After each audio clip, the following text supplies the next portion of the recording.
Mul oli hiljuti sünnipäev ja sellega seoses ma jõudsin ühe põneva avastuseni.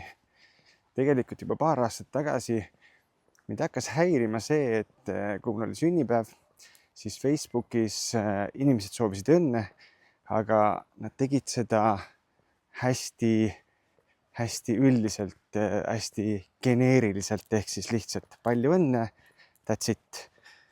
Seda on väga mugav teha. Seal lihtsalt vajutad ühte nuppu, seal on isegi võimalik. On seal ette kirjutatud happy birthday ja ka mõni inimene vajutas lihtsalt happy birthday, selle asemel öelda palju õnne, ehk siis võimalikult vähe panustada, pingutada. Ja me teame seda kõik, päeva lõpuks on sul 150 palju õnnet seal seina peal, millele me siis vastame või ei vasta, mis iganes keegi tahab teha. Ma tegin väikese eksperimendi. Järgmiseks aastaks ma lülitasin välja võimaluse kirjutada sinna seina peale.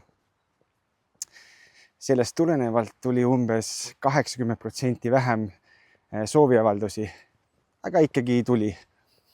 Siis mõtlesin, et okei, viime selle ühe sammu võrra veel edasi ja see aasta ma peitsin oma sünnikuupäeva ära, nii et enamus inimesed ei teadnudki, et mul sünnipäev oli ja see peegeldus ka selles päevas, ehk et see vastas täpselt sellele, see vastas täpselt reaalsusele, ehk et need kõige lähedasemad inimesed, kes minu elus täna on või inimesed, kellega mul on ajalooliselt mingisugune side jäänud, need võtsid vaevaks kas helistada või saata mingisugune sõnum või väga armas ja pikk häälsõnum, mis oli väga-väga individuaalne ja hästi selline armas. Ehk sellest tulenevalt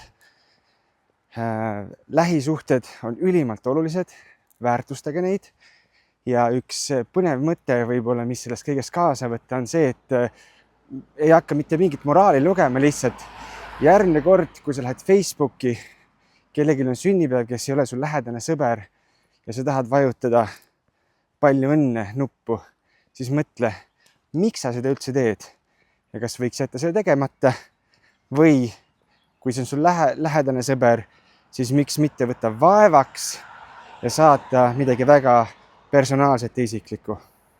Ilusat päeva sulle!